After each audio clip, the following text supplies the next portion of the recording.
Buenos días y como hemos pasado de las 12, buenas tardes. Bienvenidos y gracias por su asistencia a este tercer acto del ciclo de los de José y Juan. Y ante todo, mi agradecimiento al Centro de Asuntos Taurinos, Pilar, muchas gracias por representarlo, y por su acogida como en esta prestigiosa sala. Antonio, bienvenida.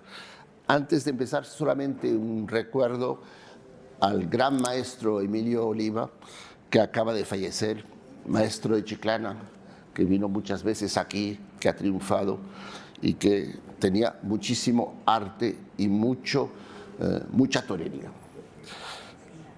También diré que hoy este acto, esta ponencia que nos va a dar Domingo Delgado de la Cámara, tiene algo un poco especial, porque no solamente es esa ponencia, pero celebramos el primer premio literario taurino de los de José y Juan, que lleva el nombre de Paloma González del Valle. Así lo ha querido La Peña, y como homenaje a una socia que nos ha dejado y que ha dejado un rastro muy hondo de admiración y cariño para todos los miembros y socios de La Peña. No he tenido personalmente el privilegio de conocerla mucho, pero sé que ha tenido tres virtudes que de alguna manera constituyen la fuerza, toda la fuerza de la cultura taurina. La primera virtud, la más importante tal vez, es una afición muy sentida y muy pensada, porque Paloma quería siempre aprender más, perfeccionarse más, y fue amiga, tuvo muchas conversaciones de amigos con maestros de la talla de Domingo Ortega, de Antonio Bienvenida, del Estudiante, y con ellos aprendió muchísimo de la tauromaquia, yo diría, muy ortodoxa, muy tradicional. También tenía un don de gente que le permitía comunicar su afición, y ha sido una figura entrañable del palco del 9. La segunda virtud es un don de escritura.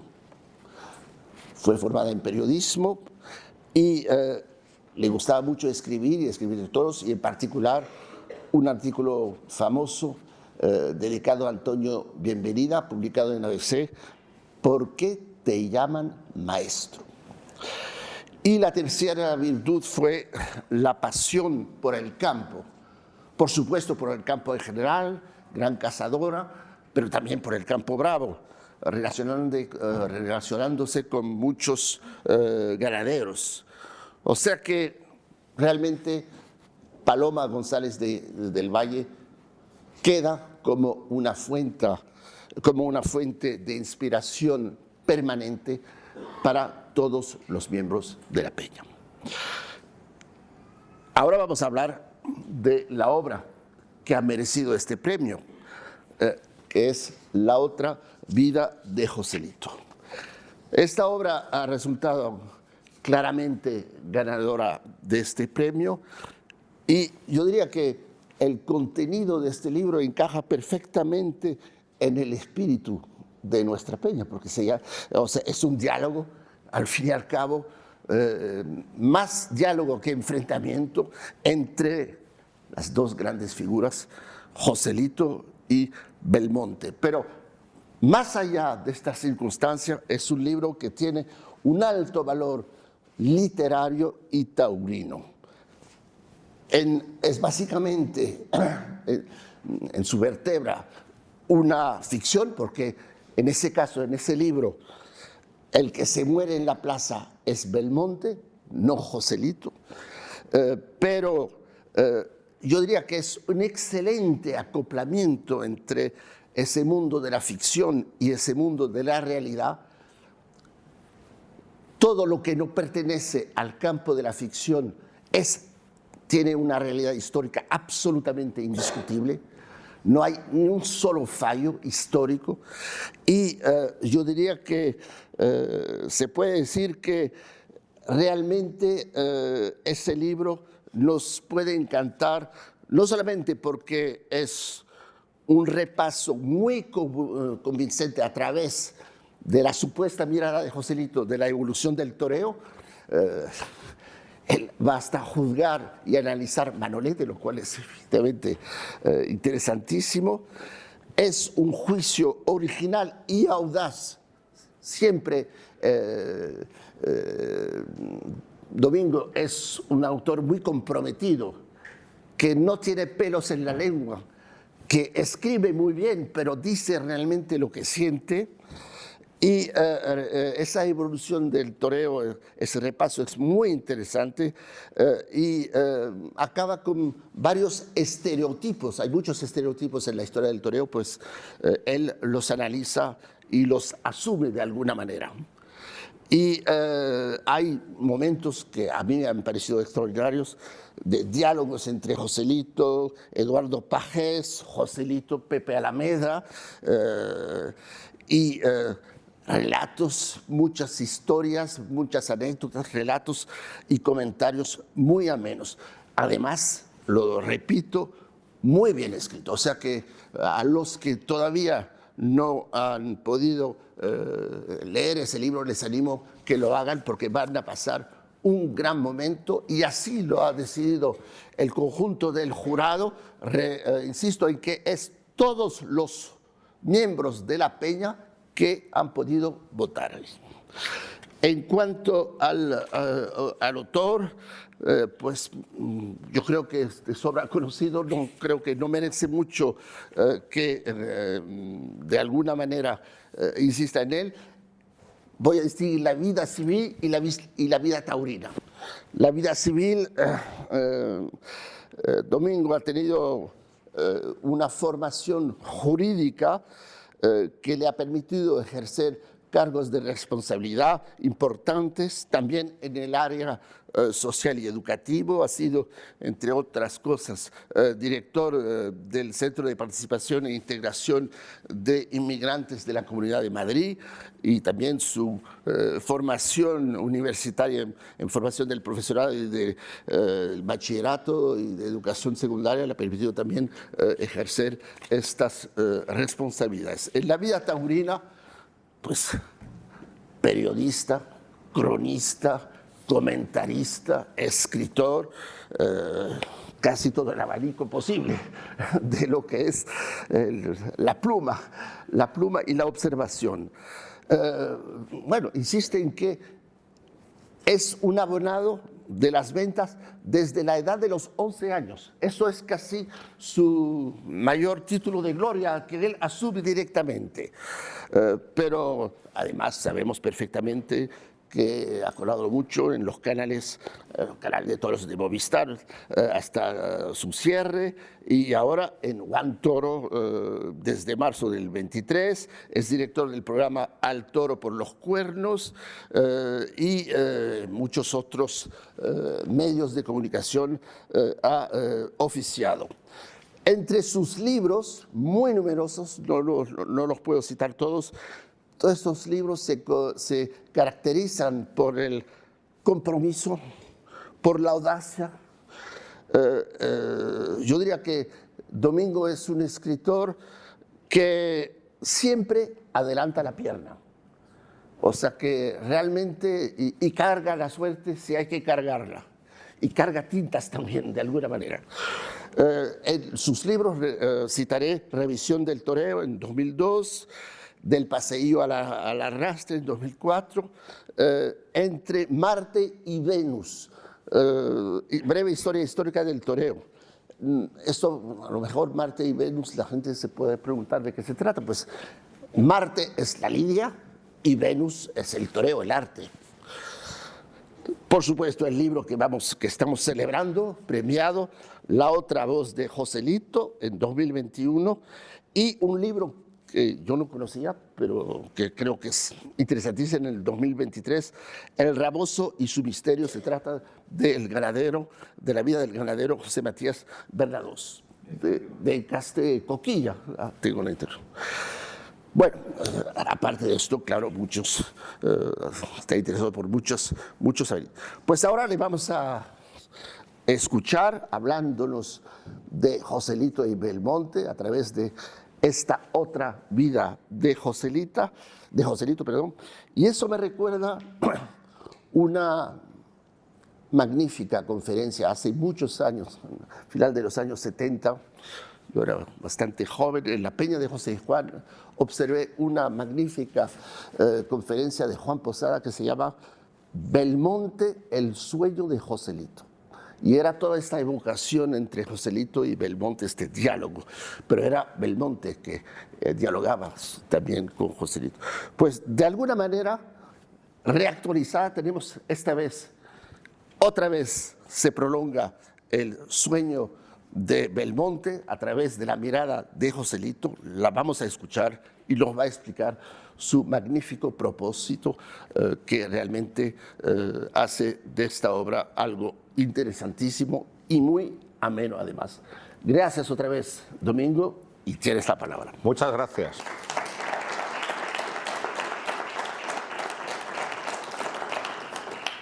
Muchas gracias por tan elogiosas palabras, François. Señora Marquesa, Javier, amigos todos. Pues para mí supone una gran satisfacción estar hablando en esta tribuna, porque a los primeros ciclos de conferencias que yo asistí en mi vida fue precisamente a los que organizaba la Peña y José Juan hace más de 40 años, y los organizaba en el Ateneo madrileño, en la calle del Prado, los viernes por la tarde. Y a aquellos actos iba yo. Y por cierto, en uno de aquellos actos es la primera vez que hablé con Juan Antonio Gómez Gómez, Víctor, que luego fue un amigo entrañable de los toros durante tantos años. Y en esa tribuna oí hablar, por ejemplo, a Luis Fernández Salcedo, el de los cuentos del viejo mayoral. Oí hablar a Joaquín Casas Vierna, que fue presidente de los de José Juan. Oí hablar a Pepe Montes, el ingeniero del tendido bajo del 9, que este sí que era pasional y apasionado. Y por cierto, en la conferencia de Posada estuve yo, en la de Belmonte, el sueño de Joselito. Y la verdad es que a mí el libro de Posada es un libro que me gustó muchísimo cuando luego lo escribió, porque hubo un lapso de tiempo entre la conferencia y el libro. El libro debió de aparecer más o menos a los 15 años de la conferencia, pero me gustó mucho. Pero el libro de Posada está escrito por un belmontista. Este está escrito por un gallista, las cosas como son. Y entonces pues me resulta una enorme satisfacción estar aquí, porque, como digo, mi relación con la Peña José Juan es muy larga, es desde que era niño, y he asistido a multitud de sus conferencias. Y además es una peña benemérita, fundada en el año 1951, con grandes aficionados y con la presencia del propio Juan Belmonte, que estaba vivo, por supuesto. Por lo tanto, estoy encantado de estar aquí. Y voy a contar, antes de entrar en el libro, para poder explicar el libro, voy a explicar un poco mi propia historia personal en relación con Joselito y Belmonte. Yo me leí el libro de Chávez Nogales, Juan Belmonte, matador de toros, cuando tenía 13 años. Y me lo leí porque me lo dio un compañero de abono en la andanada. En la andanada del 7 tenían allí metidos a todos los estudiantillos, y otro estudiantillo, que se llamaba Miguel Ángel, algo mayor que yo, me dio aquel libro, Juan Belmonte, matador de toros, y fue la primera novela que leí en mi vida. Y para mí supuso un impacto enorme, porque la verdad es que el libro está escrito maravillosamente y tiene mucho mérito escribir así un libro de toros por parte de una persona que no era aficionada y que nunca había estado en una corrida. Pero está tan bien escrito que verdaderamente podríamos decir que es la Biblia del belmontismo, y es lo primero que yo me leí. Y claro, después de leer eso, me forjé una imagen de Belmonte auténticamente legendaria, ¿eh? Imagen que coincidía con las otras cositas que iba leyendo, donde más o menos se decía que Belmonte es el creador único del toreo actual, mientras que Joselito simplemente fue el último gran torero de la lidia antigua. Bueno, pues yo me lo creía porque eso era lo que todo el mundo repetía, por lo tanto no tenía ningún argumento para no creérmelo. Hasta que, ya os voy a decir la fecha, el Día de Reyes de 1985, los Reyes Magos me trajeron un vídeo que se llamaba Figuras del Toreo. Y en el vídeo aparecían Rafael el Gallo, Marcial Lalanda, Domingo Ortega y Joselito y Belmonte. Verdaderamente, el impacto que experimenté, por razones diferentes, al ver a Joselito y a Belmonte por primera vez, hizo que los otros grandes toreros que aparecían en el vídeo no les diese ninguna importancia y me dedicase a verlos mucho tiempo después y a intentar estudiarlos. Pero el impacto de Joselito y Belmonte fue brutal. Desde prácticamente el primer fotograma, Joselito me fascinó, me encantó, me apasionó, me entusiasmó. Y sigo en esa misma pasión y entusiasmo 40 años después. Las imágenes de Joselito, a pesar del tiempo transcurrido, casi un siglo, surgían absolutamente frescas, lozanas, perfectas. Un torero con una variedad con el capote en los quites absolutamente prodigiosa. Ese quite que acaba con la larga cordobesa, echándose el capote al hombro y saliendo andando como hacía Lagartijo, ese quite es ahora mismo magnífico. O la doble serpentina que le da ese mismo toro. Y luego cuando coge las banderillas, aquello se le acabóse. Ahora mismo no se banderillea así de bien. Ese par de Joselito al toro de Martínez en los medios de la Plaza de Madrid, ese par al quiebro, es absolutamente insuperable. Y luego cuando le vi a Joselito con la muleta, pues vi inmediatamente un toreo férreo, un toreo de castigo, un toreo que verdaderamente machacaba al toro y lo sometía con solo 5 muletazos. Por lo tanto, Joselito me encantó.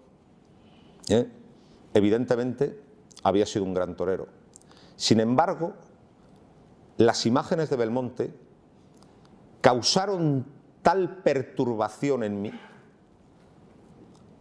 y tal decepción que tardé mucho en asimilar lo que había visto y en racionalizar lo que había visto.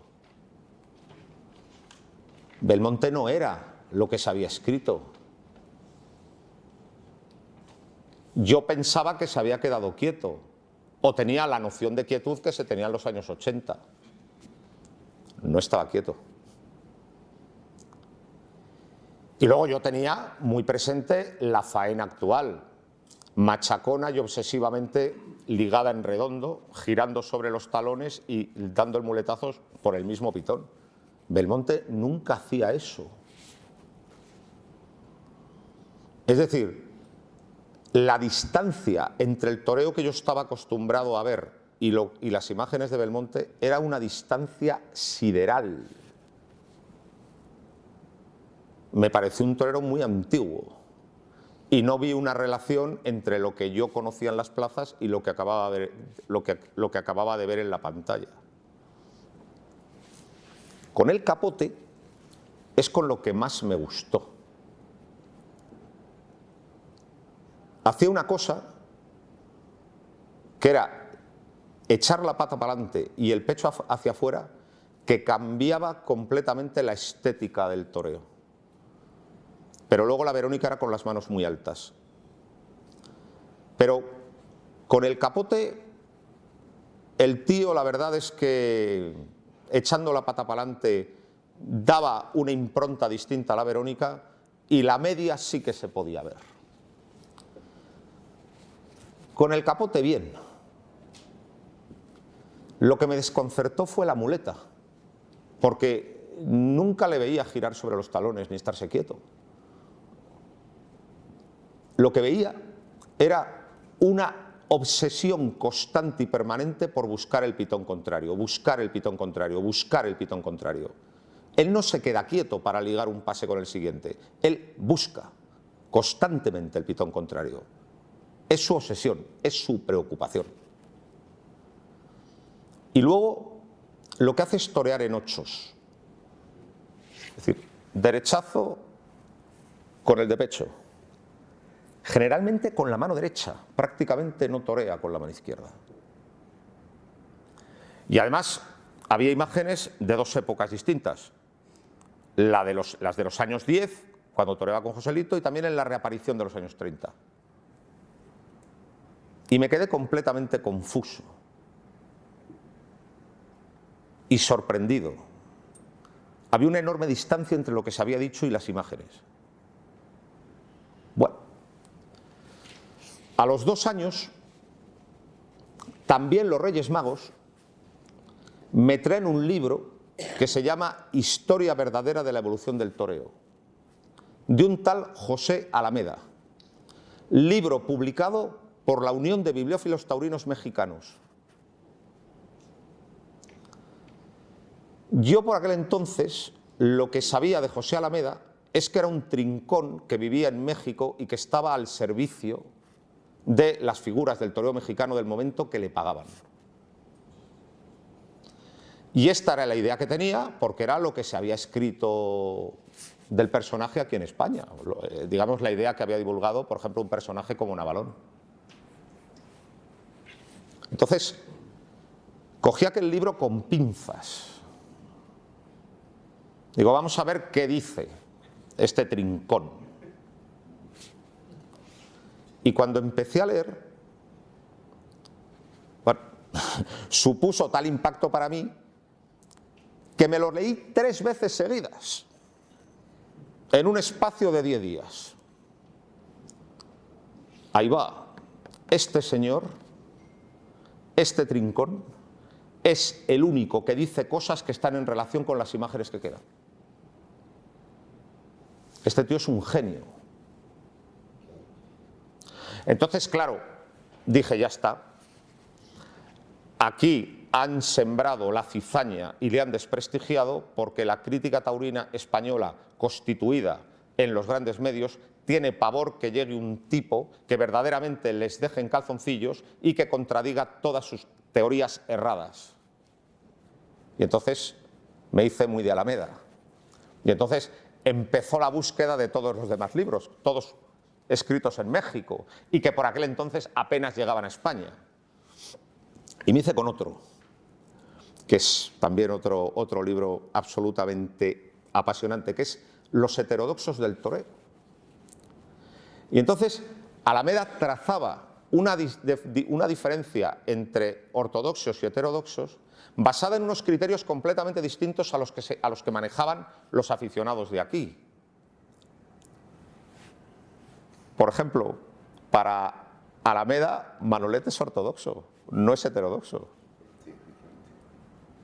Y era mucho más coherente también ese razonamiento que lo que se decía aquí de Manolete. Entonces supuso para mí una revelación. La lectura de los libros de Alameda supuso una revelación, y por eso tenía que estar aquí. Y por eso tenía que ir a hablar con Joselito. Y por eso se tenían que poner de acuerdo y se tenían que entender. Creo que es el momento culminante del libro. Cuando Alameda en los años 50 vuelve a España y lo primero que hace es ir a ver a Joselito. A hablar con él. Alameda es el gran crítico taurino. Es quien verdaderamente ha sabido desentrañar la historia del toreo. Por cierto, Alameda tuvo mucho trato con Belmonte antes de exiliarse a México y toreó con él en el campo, en la preparación que hizo Belmonte en las ganaderías salmantinas para reaparecer en el 34. O sea que era amiguete de Belmonte, pero era de Joselito. Y entonces, a partir de ahí, digamos que ya supe ordenar y tener una idea concreta más o menos de lo que había pasado. Y mi admiración por Joselito desde ese momento ha sido tremenda. Y una idea que me martilleaba en la cabeza era: ¿qué hubiera pasado si Joselito no muere en Talavera? ¿Cómo hubiera evolucionado el toreo? Porque el gran impulsor de la modernización de la fiesta es Joselito, no es Belmonte. Belmonte, sobre todo, es un torero de una enorme personalidad. Y la personalidad arrastra a las masas. Y luego una cosa muy moderna que tiene Belmonte y que Joselito no tiene es el manejo de las relaciones públicas. Y los intelectuales, los escritores, darán una imagen absolutamente imbatible de él. Mientras Joselito eso le daba igual. Joselito, cuando no tenía nada que hacer, se ponía unos botos viejos e iba a torear al campo vacas de retienta, con 14, 15, 20 años. Esa era su distracción. Claro, una distracción, vamos a decir, nada rentable desde el punto de vista de la propaganda. Pero yo siempre pensaba, ¿qué hubiera pasado si Joselito vive? Y esa inquietud se plasmó muchos años después en este libro.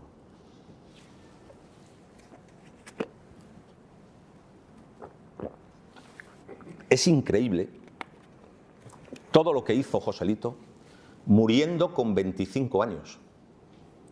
Joselito cambió el toro. Joselito ideó el negocio taurino tal y como se entiende en la actualidad. Joselito se inventa la figura del apoderado. Joselito es el primero que empieza a experimentar de forma seria con el toreo en redondo, girado sobre los talones. Todo esto lo hizo, lo hizo desde los 15 a los 25 años, en 10 años. ¿Qué hubiera sido de la fiesta con Joselito vivo? Y además el asunto de Talavera de la Reina, la cornada desgraciada de Talavera de la Reina, en realidad fue un accidente lamentable. Era el sexto toro que le cogía en 10 años. A Joselito le cogieron muy poco los toros porque era un hombre muy inteligente, con muchas facultades y que conocía el toro como nadie. El sexto, nada más. Y fue un accidente. Lo cuenta Corrochano, único crítico taurino importante que estaba aquella tarde en Talavera. Por cierto, abro un paréntesis. Quien no se lo haya leído, que corra a leer Introducción a la tauromaquia de Joselito de Gregorio Corrochano, que es un canto al gallismo fabuloso. Cierro el paréntesis. Corrochano estaba en la corrida, entre otras cosas, porque él era de Talavera. La ganadería que se lidiaba, la de la viuda de Ortega, era la de su tía carnal, la de la hermana de su padre, y la corrida la montaran sus primos. Estaba. Y estaba sentado en una barrera, y Joselito le dice a Corrochano: yo creo que el toro ha perdido la vista en los caballos. Porque claro, se picaba sin peto. Y una cosa que era habitual es que la sangre del vientre del caballo cayera en los ojos del toro y le provocara reacciones extemporáneas, como la de empezar a correr de lado a lado sin atender a capotes ni nada, y a veces también defectos de visión. Joselito pensó que el toro se había estropeado la visión en la pelea con los caballos. Era burriciego el toro, se había quedado burriciego. Un toro que de lejos ve bien, pero de cerca no. Y Joselito comenta el defecto del toro a Corrochano, y Corrochano le dice que sí, que piensa igual. Empieza el trasteo, y en un momento dado se separa del toro para componer la muleta, es decir, para pasársela a la mano derecha, para montar el estoque en la muleta. Y en ese momento, de modo inopinado, Bailaor número 7, de pelo negro, de la viuda de Ortega, se arranca hacia él. Joselito le ve arrancarse y con toda tranquilidad saca la muleta para que pase a un lado. Pero como no veía, se lo lleva por delante, le sube hacia arriba y en la caída le hunde el pitón en el vientre. Fue un accidente desdichado. que perfectamente podría no haber ocurrido. ¿Cuántas volteretas no tienen consecuencias todos los días en las plazas? Y Joselito se murió y dejó el toreo huérfano de muchas cosas. Pero fijaros todo lo que hizo antes del accidente desgraciado. Cambió el toro. Y hay un día inaugural del toro moderno. El día inaugural del toro moderno es el día 3 de julio de 1914. El día 3 de julio de 1914, Joselito tiene 19 años y lleva un año nada más de matador. Y quiere torear 6 toros en Madrid. Fiado más a la benevolencia del público que a sus propios méritos, pone en el cartel. Total, que Joselito decide matar 6 toros, que luego van a ser 7 porque regaló el sobrero, en la Plaza de Madrid, y la empresa de Madrid, encantada con el negocio que iba a hacer, porque claro, iba a vender hasta el último billete, la empresa de Madrid le puso una lista encima de la mesa con todas las ganaderías que en ese momento había en el Campo Bravo, porque la empresa de Madrid tenía tratos comerciales con todos los grandes ganaderos, como es evidente. Entonces Joselito la estudia y dice, yo quiero esta. Y puso el dedo encima de la ganadería de los herederos de Vicente Martínez. Esta no era una ganadería cualquiera, era una ganadería madrileña, porque era una ganadería que pastaba en los campos de Colmenar Viejo, pero era diferente totalmente a todo lo que se criaba en Castilla. ¿Por qué? Porque tenían sangre andaluza. 10 años antes, Luis Gutiérrez Gómez, que era quien en ese momento llevaba la ganadería, decidió cruzar todo el ganado Gijón con 2 sementales de la ganadería sevillana Puro Vista Hermosa de Eduardo Ibarra. Y así es como llegaron a los campos de Colmenar Diano y Dudoso. Luego, el trabajo lo completarían 2 toros Vista Hermosa de Parladé, llamados Ramito y Vinagrero. Entonces era una ganadería distinta, porque era la única ganadería de fuera de Andalucía, pero con sangre andaluza. Y luego va a ver la corrida al campo y a elegirlos él. Y lo cuenta de un modo magistral Luis Fernández Salcedo, que era el hijo del ganadero y que allí estuvo viendo el proceso. Y entonces Joselito se mete entre los toros y va escogiendo los más bajos, los de cuello más largo y los de cabeza recogida. Y entonces se hace un montaje fotográfico con la cara de Joselito y los 6 toros que va a matar. Son totalmente actuales. El buellón que se estaba lidiando hasta ese momento, vamos a decir, el pan nuestro de cada día de machaquito y de bombita, no tiene nada que ver con esos toros. Ese toro con aspecto de buey, muy alto, agalgao, con los pitones hacia afuera, el toro habitual hasta ese momento, Joselito lo destierra para esa tarde y coge toros bajos y con cuello. Y tiene un éxito absolutamente apoteósico. Hasta tal punto tiene un éxito apoteósico que todos los ganaderos toman nota. A partir de ese momento, todos los ganaderos de Colmenar Viejo empiezan a cruzar sus ganaderías con toros andaluces. Todos. Aleas con Santa Coloma, Félix Gómez con Saltillo. Pero todavía en Salamanca el cambio es más radical. Quizá porque eran ganaderos con mejores fincas y más dinero. En Salamanca no se conforman con echar un toro y empezar a cruzar por absorción. En Salamanca importan ganaderías enteras desde Andalucía.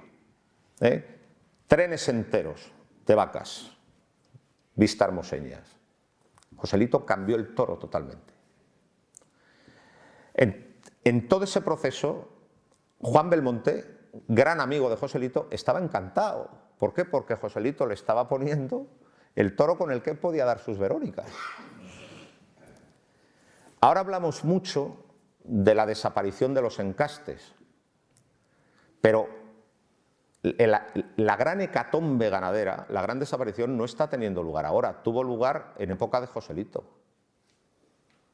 Desapareció de las ferias Lo Navarro, desapareció, Lo Gijón desaparece, Lo Vazqueño desaparece, todo lo que no es Vista Hermosa de los campos de Utrera desaparece. El gran cambio no es ahora, el gran cambio fue entonces. Lo más curioso es que a todo el mundo le pareció muy bien. O sea, no he leído ni un solo lamento porque desapareciera todo aquello, porque todo el mundo lo que quería era ver a Joselito triunfar y ver las 5 Verónicas sin enmendarse del pasmo de Triana, y lo que querían era un toro que facilitase todo eso. Por lo tanto, Joselito cambió el toro para siempre. Y otra cosa, que era un imberbe.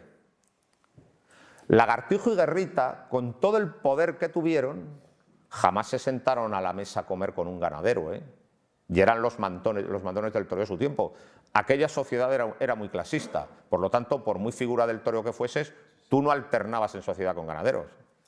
Mientras que al niño Joselito, con pantalones cortos, los ganaderos andaluces sienten tal fascinación por él, que le sientan a comer con ellos y le escuchan los consejos. Es un pequeño Mozart, es un genio. Eduardo Miura es quien mejor, el de las patillas, el viejo Eduardo Miura es quien mejor lo define. Dice, es que parece que le ha parido una vaca. Tal es su talento y su sabiduría. Pero no solo cambia el toro en hechuras y en sangre, apostando por Vistahermosa, hace otra cosa que va a ser decisiva. Empieza a torear a las vacas con la muleta en el campo. Este es un giro copernicano. De ese tentadero, que al ganadero lo único que le importaba es ver la vaca en el caballo y en cuanto tomaba el último puyazo gritaba puerta, de ese tentadero se pasa a un tentadero que cuando se le ha picado la vaca se la torea con la muleta.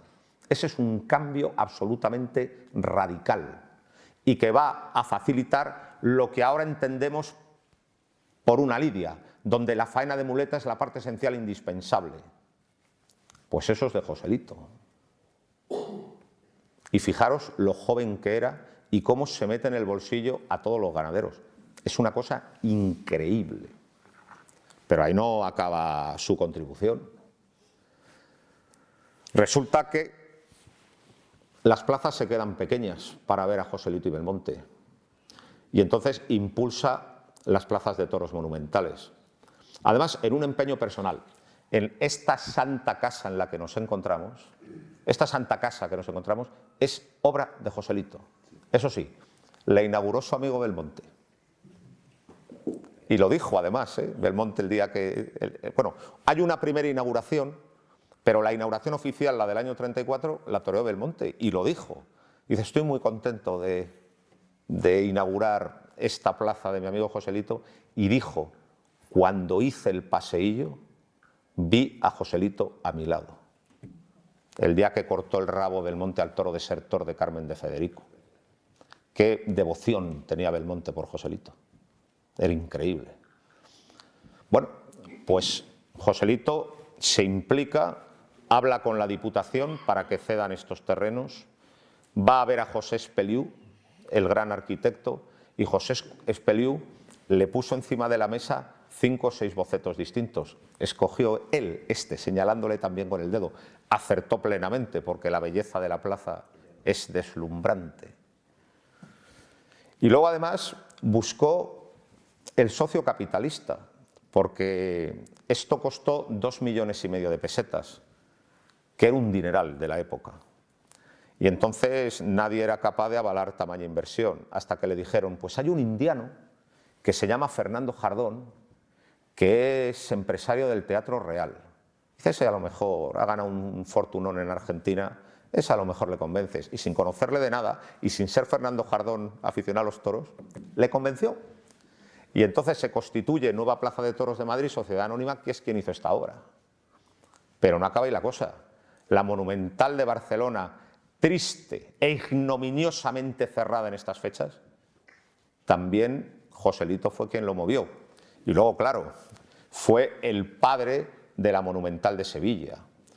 Una plaza de efímera vida, porque cuando el toro le mató, pues los maestrantes, vamos a decir, que maniobraron para cerrarla y para que permaneciera la maestranza, pero que ya en la temporada del año 20 la gente había asumido que era la gran plaza de Sevilla, porque era muy grande y porque además las entradas eran más baratas y porque se veía muy bien desde cualquier punto de la plaza. Y por cierto, no se escatimó en ningún lujo. Ahí están Carmen del Castillo y Fidel Carrasco, que saben más de la Plaza Monumental de Sevilla que nadie, porque han escrito 2 libros que pueden, desde luego, ratificar lo que yo digo. Fue una plaza de toros extraordinaria, que tuvo muy mala suerte, porque cuando murió Joselito, pues la plaza desapareció, aunque hay una copia muy aproximada en Pamplona. Total, que en cuanto a la construcción de plazas de toros, fijaros lo que hizo, pero todavía hace más. Joselito idea al apoderado moderno. En el año 1972 se celebraron los 25 años de la muerte de Manolete en Linares. Y José Flores Camará, el que había sido apoderado de Manolete, escribe sobre su poderdante y sobre los criterios que empleó para apoderarle. Y dijo: yo lo único que hice fue limitarme a seguir los consejos que me dio Joselito. Joselito había dado la alternativa a Camará un 26 de marzo de 1918. Y en el año 18 torearon mucho juntos, porque además fue el año que se casa Belmonte y Belmonte no torea la temporada española. Por lo tanto, Joselito, digamos que hizo acopio de toreros jóvenes a los que fue dando la alternativa para que le acompañaran en las ferias. Y uno de ellos era Camará.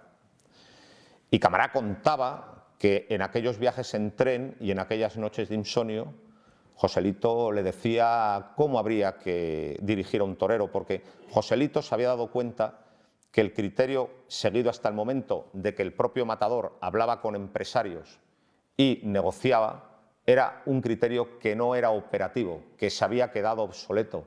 El torero tiene que estar centrado en lo que tiene que estar, que es en el toreo, y tiene que tener un representante de confianza y con la suficiente sabiduría para elegir qué días hay que torear, qué dinero hay que pedir.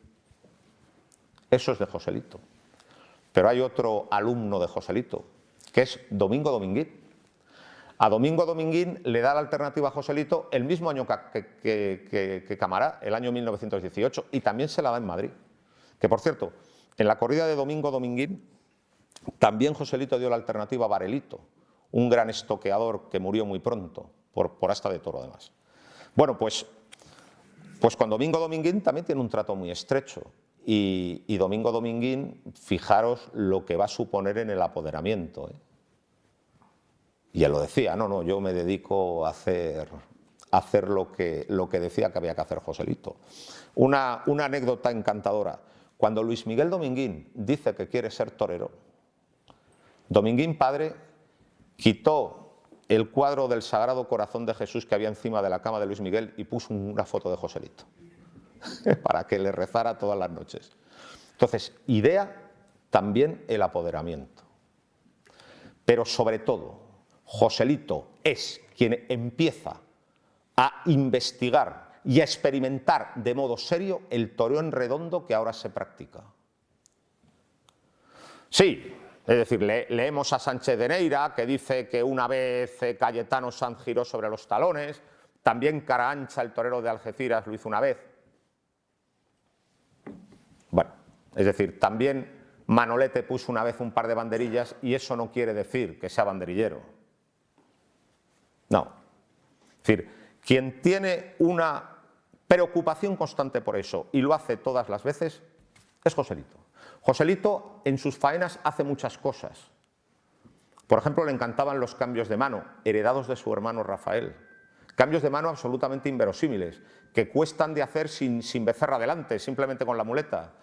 Por ejemplo, eso de sacar la muleta montada desde detrás de la espada, desde detrás de la espalda, a mí no me sale. O montar la muleta en el aire, que también lo hacía. Bueno, todos esos cambios de mano los hereda de su hermano Rafael y los prodiga mucho. Y luego también le encantan las demostraciones de poderío. Esa trinchera dejando la muleta prácticamente en el suelo, que reventaba el toro. Entonces, Joselito en una faena hacía muchas cosas, pero una cosa que hacía con todos era ligar una serie de naturales girando sobre los talones. Y además, lo bueno es que lo tenemos filmado. El día 3 de julio del 14, del que ya he hecho referencia, al cuarto toro de la tarde se lo hace. Y lo vemos muy bien en la cámara. Y además vemos una cosa que es muy interesante, cómo Joselito lleva el toro, tira de él y cuando gira se la deja otra vez en la cara para que vuelva a repetir. Y también lo vemos una tarde en la Monumental de Barcelona con un toro de Albaserrada, que también lo hace. Veamos las faenas actuales. La obsesión de las faenas actuales es la ligazón. Y en eso Belmonte no participó. Belmonte seguía toreando en ochos. Lo que pasa es que con ese pecho hacia afuera y esa pata para adelante, imprimía a todo lo que hacía una personalidad y un marchamo diferente que inmediatamente fascinó a la gente. Y otra cosa muy importante de Belmonte, Belmonte descubre el pitón contrario. Y eso es lo que le permite sobrevivir como torero. El Guerra dijo, darse prisa si ustedes quieren verlo. El Guerra ya estaba el hombre pues muy mayor y el hombre ya no se enteró de las cosas. Belmonte estaba aportando una técnica defensiva que luego es necesaria pues, con el toro difícil, cruzarse para desplazarle, o con el toro tardo para provocar la arrancada. El buscar siempre el pitón contrario es lo que hace a Belmonte sobrevivir en las plazas. Pero no gira. Quien gira es Joselito. Entonces, yo estoy convencido, y de ello escribo en el libro, que muy probablemente si no se cruza Bailaor en el camino de Joselito, muy probablemente el toreo ligado en redondo que hace Chicuelo con algunos toros en los años 20 y que impone definitivamente Manolete en los años 40 probablemente se hubiera conseguido antes. Se hubiera llegado al toreo actual, pero probablemente antes, porque Joselito ya estaba en ello. Y seguramente os acordáis de una faena, porque hay muchas fotos. Hay una faena 10 días antes de morir en Talavera, en Madrid, fotografiada por el fotógrafo Alfonso, que era un fotógrafo que tenía su establecimiento en la Puerta del Sol. Hay varios naturales de Joselito llevando completamente al toro y echándoselo hacia atrás, que es el anuncio de lo que se está haciendo ahora. Y también de esa misma primavera, un natural en Écija, muy ceñido y echándose el toro, que está claro que va a girar inmediatamente. Estaba en ello. Como no pudo completar la tarea, pues se la completaron entre Chicuelo y Manolete. Toreros muy distintos desde el punto de vista estético, pero muy iguales en la obsesión de torear quieto y en redondo. Yo creo que el hijo preclaro de Joselito es Chicuelo. Sí, claro, es decir, había toreros más parecidos en lo externo, pues que banderillaban bien y Chicuelo no banderilleaba, que tenían repertorio con el capote y Chicuelo tampoco, que podían con los toros y Chicuelo tampoco. Pero quien le hereda la obsesión del giro es Chicuelo. Y luego Chicuelo, que es un genio absolutamente mal explicado por los historiadores del toreo, que simplemente se limitaron a hablar de sus chicuelinas y de su toreo a pies juntos. Chicuelo descubre una cosa que es muy importante, que es el hilo del pitón. Llamémosle también la zona marginal de visión. Belmonte ve que en el pitón contrario se desplaza al toro porque hay un punto que el toro no ve y le sacas la muleta por el ojo de fuera y le desplazas.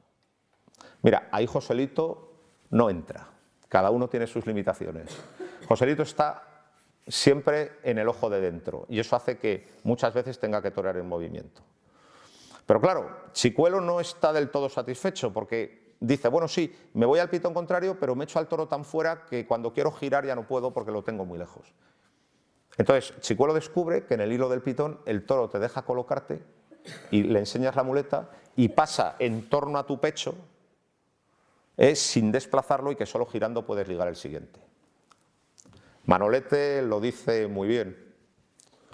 Dice, hombre, cuando le acusaban del perfil, dice, hombre, es que cuando te pones de frente, luego el toro te pasa por el costado. Mientras que cuando yo me pongo por el costado, el toro me pasa por todo el frente. Es perfecto el comentario de Manolete. Y Chicuelo pues tiene una faena, que es la del 24 de mayo del 28 con el toro corchadito, que ya es completamente ligada en redondo y seriada como ahora conocemos la faena. Es decir, un prólogo para sacarse al toro fuera, luego siempre series ligadas en redondo y luego un final airoso. Ya lo sería, pero muy probablemente eso lo hubiera hecho Joselito antes, si no le mata el toro, porque estaba en eso. Y luego, ese toreo de Chicuelo lo impone definitivamente Manolete, porque Chicuelo, el problema que tenía es que era quebradizo de ánimo, mientras que Manolete tenía una voluntad de hierro. Impone definitivamente ese toreo. Pero ese toreo tiene su génesis en Joselito. Entonces, pues yo quise hacer esto, quise explicar cómo hubiera evolucionado el toreo con Joselito vivo, porque, y ya con esto termino y no les canso más, el género de la ucronía se ha utilizado muy poco en la literatura taurina. ¿Qué es una ucronía? Pues contar una historia que sea verosímil a partir de un hecho ficticio. La ucronía, por ejemplo, es muy manejada en la novela histórica y, sobre todo, ha sido muy manejada en asuntos militares. ¿Qué hubiera pasado si los aliados fracasan en Normandía? ¿Cómo hubiera evolucionado la Segunda Guerra Mundial? ¿O qué hubiera pasado si Alemania gana la Segunda Guerra Mundial? ¿Cómo hubiera evolucionado el mundo? Es decir, la ucronía por los autores de temas históricos ha estado muy utilizada permanentemente, pero sin embargo en el tema taurino prácticamente no se ha utilizado. Este es el segundo libro ucrónico, el primero es el de Posada, el de Belmonte el señor de Joselito, pero que llega a la conclusión inversa a la mía, porque Posada, pues digamos que dice que ha prevalecido el toreo de Belmonte, yo digo que no, que ha prevalecido el toreo de Joselito a pesar de lo que se ha escrito. Por cierto, en los Sanfermines de hace 20 años hubo unos Sanfermines enteros que Posada y yo solo nos dedicamos a hablar de eso, porque comíamos todos los días juntos, ¿sabes? Y tal, porque fuimos muy amigos y yo tengo un recuerdo entrañable de Juan Posada, que además fue de los toreros que después de Belmonte más se parecieron a él y que tuvo una carrera totalmente frustrada por un cornalón de un toro de Prieto de la Cara en Sevilla, pero fue un gran torero y un gran escritor, un gran belmontista, pero yo le admiro desde el gallismo. Entonces quise manejar el género ucrónico porque es un género muy poco utilizado en la literatura taurina y que además puede ser un género muy interesante. Porque, por ejemplo, yo aporto ideas. Por ejemplo, una idea para que la desarrolle un belmontista. Belmonte en realidad es la tercera apuesta. Es la tercera apuesta que cuaja en la obsesión por irse al pitón contrario. Porque lo intentaron otros dos y los mataron los toros. El Espartero y Antonio Montes. Ahí hay una historia que contar. Y hay otra historia, y yo creo que la tendrá que escribir un mexicano, hablando de Carmelo Pérez, que es uno de los hombres más extraños y más desconocidos y más fascinantes que han pisado las plazas de toros. Un día de 1929, en la Plaza del Toreo de México, Carmelo Pérez dio 17 estatuarios sin enmendarse un novillo de piedras negras. 17. Estaba totalmente loco y hacía cosas totalmente raras. Yo creo que es un precedente del cordobés, muy claro, ¿no? Aquella ligazón absolutamente asombrosa del cordobés, capaz de pegar, pues eso, 17 sin moverse, pero esta vez de naturales. Ahí hay otra historia. Pero esta la debe escribir un mexicano. Entonces yo creo que el género ucrónico es un género muy poco utilizado y que además puede ser un soplo de aire fresco para no estar todo el día repitiendo lo mismo y explicando lo mismo. Era absurdo escribir un libro de Joselito diciendo que nació en Gelbes el 5 de mayo de 1895, si eso ya lo sabemos. Entonces yo lo que quise es intentar resaltar la importancia histórica de Joselito por medio de esta ucronía. Por último, estoy muy contento y muy honrado que la peña de José Juan, que es la de más solera de España junto al Club Cocherito de Bilbao y el Club Taurino de Bilbao, que son los demás Solera, estoy muy honrado y muy contento de que me hayan dado este galardón. Muchísimas gracias de corazón y muchas gracias a ustedes también por haberme escuchado. Gracias.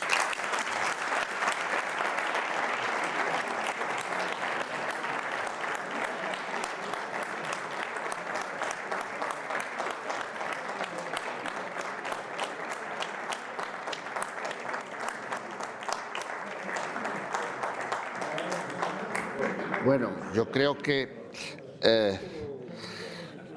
todas las virtudes que tenemos con esa ponencia que acabamos de presenciar, les podemos asegurar, los lectores, los que nosotros hemos leído ese libro, que se encuentran absolutamente en ese libro, La otra vida de Joselito. O sea que eso es un motivo más para realmente apresurarse a leer esta magnífica obra. Yo creo que con Domingo tenemos un tesoro de relatos, de anécdotas, de análisis, de reflexiones a nivel de una enciclopedia del toreo, realmente que nos, pasmosa. Y, sin embargo, nunca se pierde en el laberinto de sus reflexiones. O sea, siempre se está ubicado. Y esto realmente es una de las cualidades de este libro, que tiene un guión perfecto, con ese acoplo entre la ficción y la realidad que se extrae y que permite perfectamente leer ese hilo, para homenajear a Pepe Alameda, ese hilo del toreo. Por supuesto, vamos a abrir el diálogo. Yo tengo solamente una pregunta, con ese privilegio que tiene el que presenta, ¿no?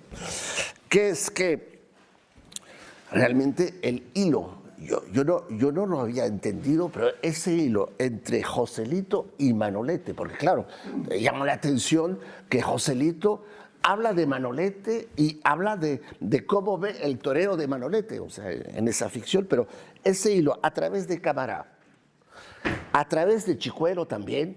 Chicuelo, no hay que olvidar que es el que dio la alternativa a Manolete. Le pasó el testigo del toreo ese día. Absolutamente, o sea que esto está... Pues esto no... Entonces, mi pregunta es, ¿cómo tú crees que realmente Joselito hubiera enjuiciado a Manolete viéndole torear en el... Ya lo explico en el libro. Vamos a ver, yo creo que Joselito, claro, él sabía su valía y por lo tanto era muy cruel con el mediocre. No aguantaba al mediocre. Considera que Bombita es mediocre. Lo revienta. Y algún otro que también se tal. En cambio, le encantaban los toreros que tenían un mensaje distinto. Y por eso protege a Belmonte. Joselito está harto de toreros convencionales, pero Belmonte le gusta, porque tiene una estética nueva. Porque Belmonte no es el gran técnico, Belmonte es el gran esteta. Entonces, Joselito protege descaradamente a Belmonte. Y cuando se ve la protección es en el año 1915.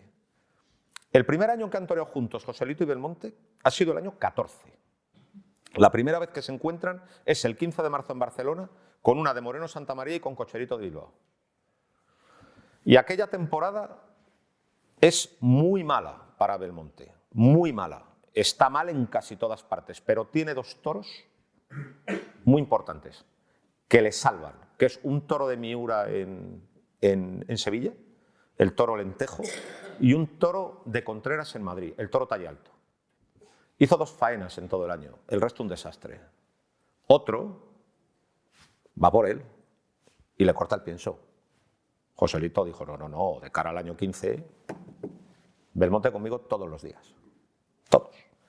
Y otro lo que hace es, como con las corridas duras el hombre está aperreado, le voy a vencer por saturación. Venga, todo lo más duro, todo lo más grande, todo para reventarle. Todo lo contrario, buscaban las más chicas. El primer día que torean Joselito y Belmonte juntos en 1915 es un 28 de febrero en Málaga. Y allí se desplazó a ver al mano a mano toda la afición pudiente de España y el propio Corrochano. Y echaron una corrida muy terciada de Carmen de Federico. Y Corrochano una vez dice, los niños vienen cómodos. Al día siguiente, una terna de segundones pues despachó un corridón de Miura. Entonces, Joselito protege la diferencia. Y luego además, Joselito tenía muy buena cultura taurina, que además complementaba con los comentarios de sus hermanos. Y le habían advertido, ten cuidado, porque Guerrita se quedó solo en el podio del toreo, fue descartando implacablemente a sus rivales y al final todo el mundo le acabó odiando. Ese fue un argumento que le hizo pensar. Y otra cosa, el día que estaba Joselito solo en el cartel, la plaza no se llenaba. Y el día que estaba Belmonte solo en el cartel, tampoco, pero el día que estaban juntos, la gente alquilaba el colchón por ir a ver aquello. Entonces fueron unos socios, en realidad se podía decir que Joselito y Belmonte fue una sociedad mercantil no inscrita en el registro, pero que reportó beneficios extraordinarios. Por tanto, está claro, a Belmonte le gustaban los toreros que traían un mensaje. Perdón, a Joselito le gustaban los toreros que traían un mensaje. Y luego Chicuelo. A Joselito de Novillero le encantaba. Chicuelo a Joselito de Novillero le encantaba. Por lo tanto, y ahí hablo del encuentro con Manolete, yo creo que a Joselito le hubiera encantado Manolete, porque a pesar de ser un torero aparentemente muy distinto, ha consolidado su obsesión por torear en redondo y quieto. Yo creo que le hubiera encantado. Y además otra cosa, el gran admirador de Joselito en los años 40 era Camará. Entonces Camará hubiera propiciado el acercamiento.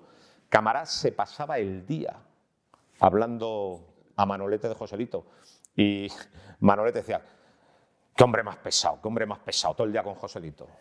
Entonces, seguramente Joselito hubiera sido muy partidario de Manolete y además Camará hubiera propiciado el encuentro, como sucede en el libro. Vamos. Y también al principio has dicho que, claro, Belmonte fue muy apoyado por los escritores, por los artistas, por los intelectuales, entre comillas, etc. Pero bueno, o sea, que de alguna manera una parte del mito lo tiene ese contacto entre la literatura y Belmonte. Pero yo pregunto, ¿tendrá algo muy especial Belmonte? Y lo has dicho tú muy bien, porque escritores importantes del extranjero que no tenían absolutamente nada que ver con las ramas literarias de aquí, de España, estoy hablando de Montherlant en Francia, de Papini en Italia o de Waldo Frank en Estados Unidos, estuvieron absolutamente fascinados por el arte de Belmonte. Entonces, algo tendría que tener Belmonte, incluso para los que lo veían con una primera mirada. ¿Qué piensas tú? Vamos a ver, se cultivó la imagen del suicida, ¿no? Parecía que Belmonte le iba a matar un toro cualquier tarde. Era una cosa en realidad ficticia, porque Belmonte tenía su propia técnica sui generis, que es la de la invasión del terreno y irse al pitón contrario. Belmonte no era ningún Julay, ¿eh? Belmonte hacía las cuentas muy exactas y muy bien echadas. Lo que pasa es que con sus propios procedimientos. Belmonte no era un suicida ni un Julay, Belmonte. Y luego otra cosa que hay que hablar, de un tal José María Calderón. José María Calderón fue el banderillero de confianza de Antonio Montes, al que mata el toro Matajacas en 1905. Y Antonio Montes estaba intentando irse al pitón contrario. Probablemente el asunto del pitón contrario es Calderón quien se lo transmite a Belmonte, no las noches de luna, como se ha escrito. O sea, Belmonte no era ningún chalao, pero daba una imagen de torero, digamos, puesto allí como víctima propiciatoria que dio mucho morbo al asunto. Y luego, además, también encaja con todo un movimiento intelectual y literario que se palpaba en la época. Son los años del tremendismo, que esa fue luego una palabra que se utilizó en el toreo, pero muchísimos años después, con el cordobés y todo eso. El tremendismo es un movimiento literario más o menos en los años de la Primera Guerra Mundial y años posteriores, donde había una enorme fascinación por lo morboso y por la muerte. El gran portavoz del tremendismo es el italiano Gabriele D'Annunzio, que por cierto son las primeras novelas que lee Belmonte, porque se las aconseja que se las lea Valle Inclán. Eso es lo primero que lee Belmonte. Bueno, pues hay todo un culto por lo morboso, por lo macabro, por la muerte, y Valle Inclán y toda aquella gente estaba obsesionada por ese culto y vieron en Belmonte a un intérprete de todo eso, que era, digamos, una visión un tanto falsa porque Belmonte, como digo, tenía más técnica de lo que se pensaba, pero eso por un lado. Y luego, eso hizo que Belmonte fuera un mito imbatible, pero no te puedes hacer idea de lo beneficioso que fue para las corridas de toros. Y explico la razón. Toda la intelectualidad española, por ejemplo, toda la generación del 98, es antitaurina convencida. Todos tienen la idea, por ejemplo, Joaquín Costa, como el más representativo del 98ismo, todos tienen la idea de que para que España sea un país moderno y civilizado hay que erradicar las corridas de toros. Esa era la idea de toda la intelectualidad. Y diría más, desde los afrancesados. Es decir, desde los afrancesados en época de Napoleón hasta la generación del 98 solo hay ideas negativas para con la fiesta de los toros. Bueno, Moratín. Moratín menos, pero tú fíjate, Jovellanos, Bueno, pues todos los es ilustrados. antes. Sí, es antes. Total, que Belmonte mete en la muleta a todos los intelectuales y a todos los escritores.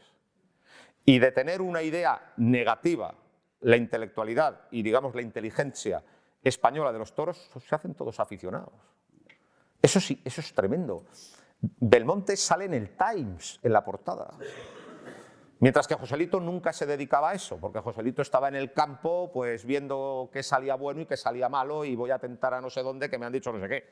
Entonces, la labor de relaciones públicas de Belmonte para favorecer la fiesta es de una importancia tal que hemos estado viviendo de esos réditos hasta el brote antitaurino de hace 10 años. Fíjate lo importante que fue. O sea, Belmonte fuera de la plaza fue un auténtico maestro. En ese sentido sí que es muy moderno.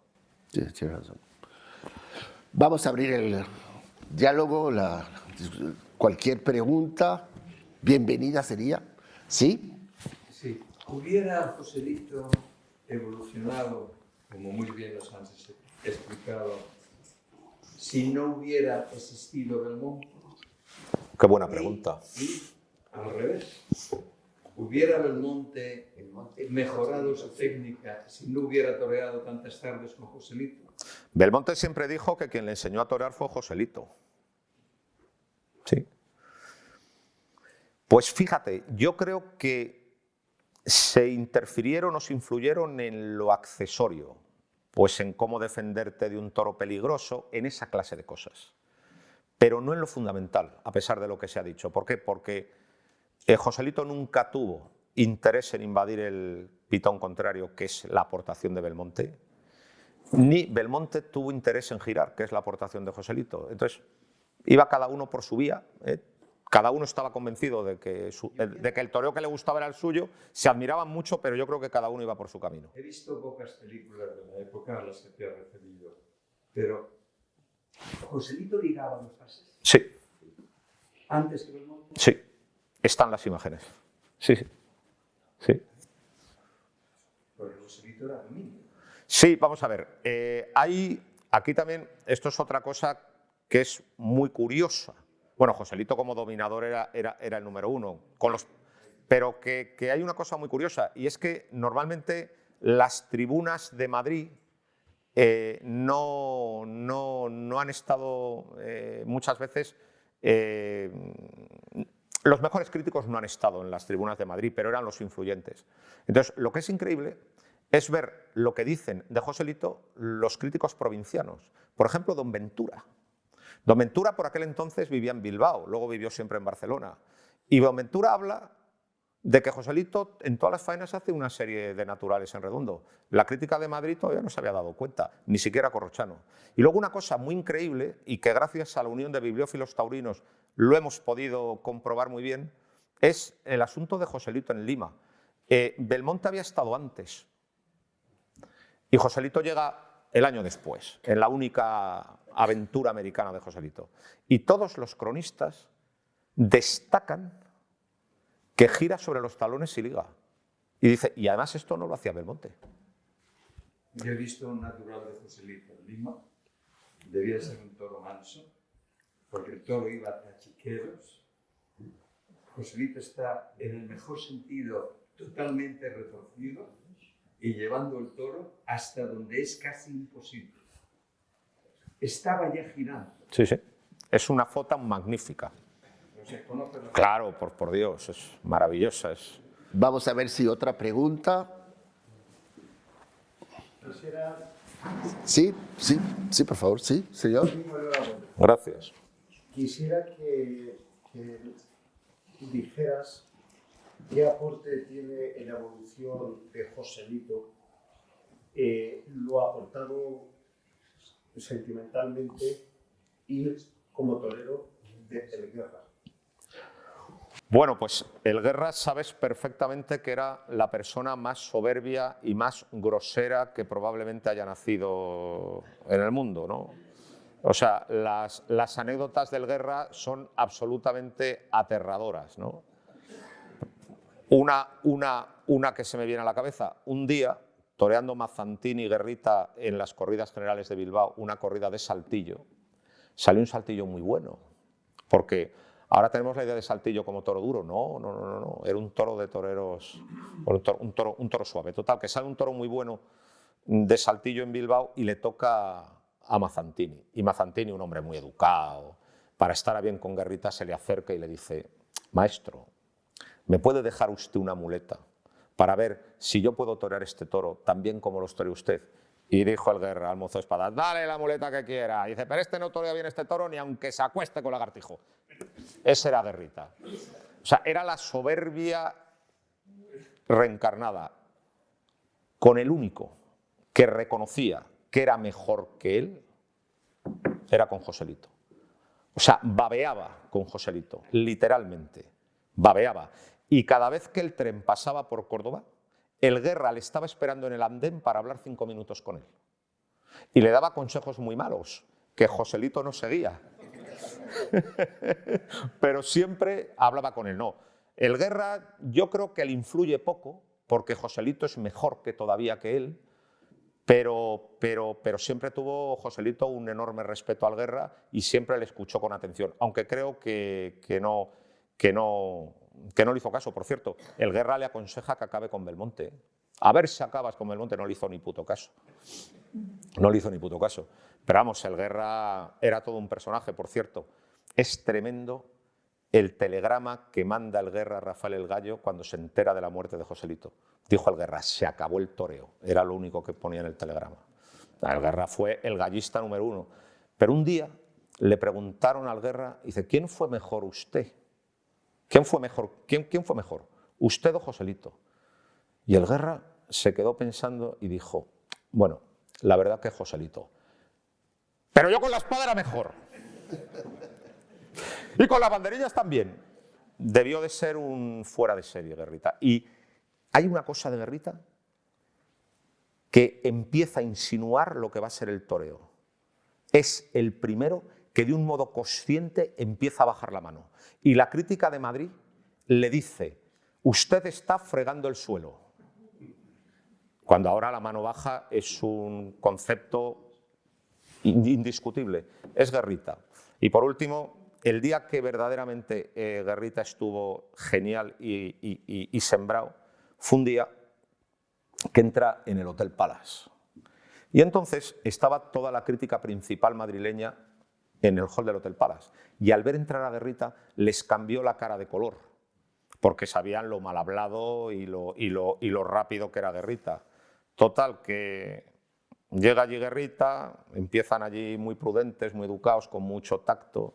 ¿Cómo está la familia? Bien, bien, bien, en Córdoba, bien, muy bien, tal. Y ya dice uno: mire, nosotros en lo personal no tenemos nada en contra de usted.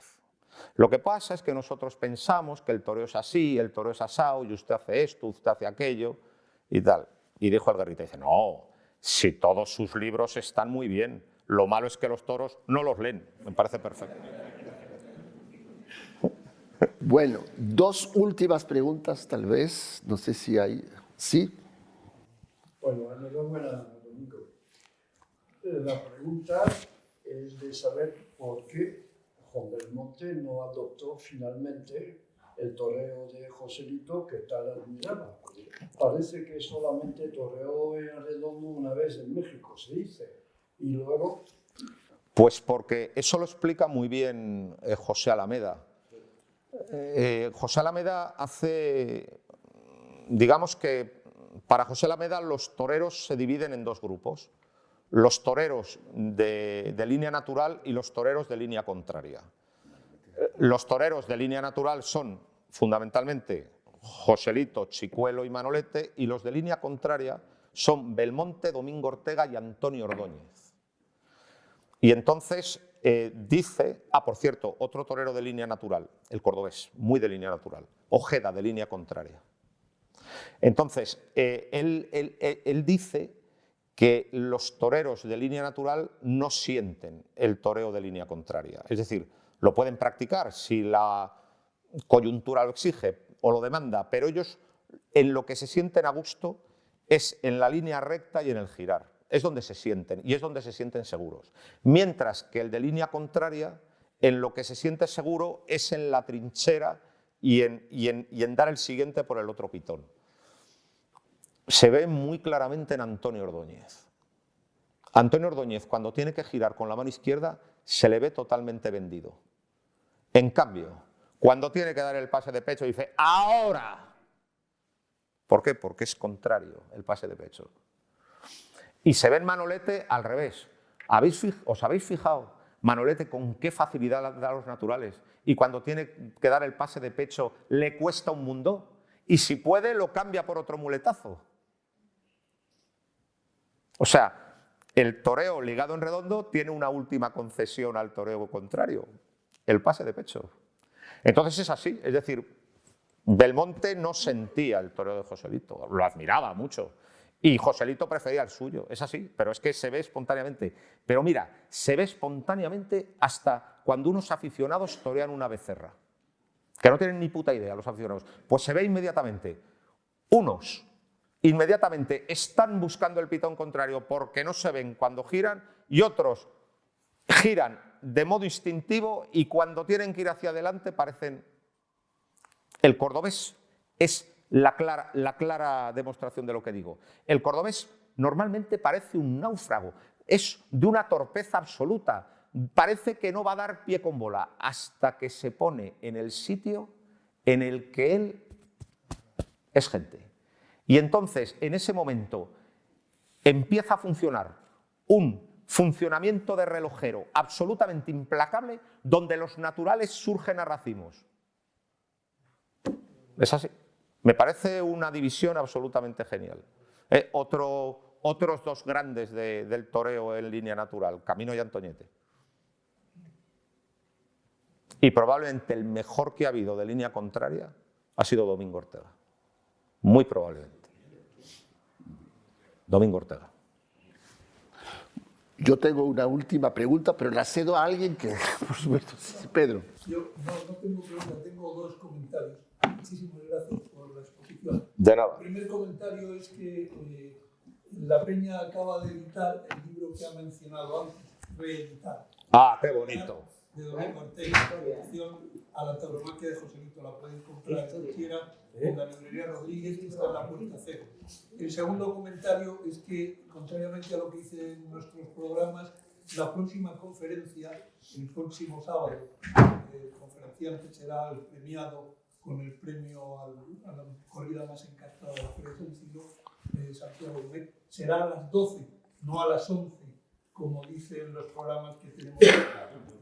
El próximo y último acto de la Peña en el ciclo de conferencias será a las 12. Pues mi última pregunta es, Belmonte, donde realmente ha tenido una proyección internacional, como muy bien lo señalas, es en la plasticidad, en la plástica, la estética de Belmonte. Eso ha marcado absolutamente incluso la historia del arte. ¿Y qué nos puedes decir, sin hablar de la técnica ya, de la plástica de Joselito? La plástica, la plasticidad. Muy interesante. Hay un momento de Belmonte que era galvanizante. Tú fíjate, cuando Belmonte no lo veía claro y se ven las imágenes, que muchas veces no lo ve claro, está como encorvado, como encorvado, como encorvado. Hasta que de repente lo ve claro, por ejemplo, en el desplante y hace así. Y en ese momento la plaza se levanta. Ese dar el torso totalmente al toro, eso define la estética de Belmonte. Y eso, digamos, que le hace un torero muy interesante, porque en todas las viejas tauromaquias, y cuando ves las fotos de Lagartijo, que hay alguna fotito y tal y cual, o están completamente de frente o completamente de perfil. Lagartijo más partidario del frente, Guerrita en el perfil, pero no están aquí. Eso fue lo que a lo mejor luego la serie había sido totalmente desconfiada y muy encorvado, pero en ese momento el desplante haciendo así, a la gente la volvía loca. Y otra cosa, a centímetros de los pitones, ¿eh? Cuando estaba confiado a centímetros. Entonces, eso es lo tal. Y ahora vamos a hablar de la estética de Joselito, porque es magnífica. De Joselito se ha hablado siempre del torero poderoso. Era un artista sensacional. Lo que pasa es que su poderío era tanto que se ha cantado más el poderío que otra cosa. Cosa que pasa con un torero actual. Camino, la estética de Camino ha sido magnífica, pero es que encima Camino era muchísimas más cosas. Pues eso le ha pasado a Joselito. Es decir, muchas veces se canta la estética de aquellos toreros que solo aportan eso. Cuando hay más cosas, pues... Pero vamos, la estética de Joselito es increíble. Lo he comentado con las banderillas en la mano. Es de una elegancia absoluta. Me acuerdo un día que le pregunté yo a Marcial Lalanda, que ya era un hombre muy mayor. Le dije, maestro, ¿qué es lo más difícil en el toreo? ¿Sabes lo que me contestó? Ser elegante con las banderillas. Eso es lo que me contestó. Pues Joselito con los palos vuela. Y luego tiene otra cosa muy buena, le favorece mucho la figura, es decir, las patas de canario hacen todo muy estético y tenía mucho arte. Por ejemplo, en todo el repertorio del toreo de capa es de una gracilidad, de un airoso, de una sutileza. Era un torero de muchísima clase. Lo que pasa es que también, tú fíjate, ahí está el influjo de Belmonte, la clase se asocia al pecho fuera y la pata por delante. Y cuando no hay pecho fuera ni pata por delante, parece que es menos ortodoxo y hay menos clase. Pero ha habido toreros que no son ni de pecho fuera ni de pata por delante que han tenido una enorme clase. De Manolete se canta el valor. Y la clase de Manolete ha tenido más clase que nadie.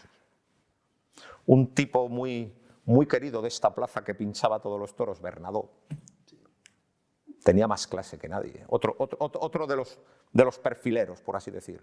Es decir, Joselito tuvo una clase absolutamente descomunal. Es decir, Joselito lo fue todo. Podía con los toros, tenía mucha clase y todo lo que hacía lo interpretaba muy bien. Claro, el toreo ha evolucionado y ha mejorado, evidentemente, pero probablemente no haya habido en la historia del toreo nadie más completo que Joselito. Probablemente Joselito haya sido... Hay una santísima trinidad, ¿sabes? Joselito sería Dios Padre, Belmonte es el Espíritu Santo y Manolete es Jesucristo. Pero probablemente... Eso es la próxima conferencia. Pero probablemente sí, el torero más completo que ha habido en la historia es Joselito. Y solo vivió 25 años. Pues sí. Pues muchísimas gracias, Domingo Delgado de la Cámara, por esta cátedra. Y muchas gracias. Magnífico.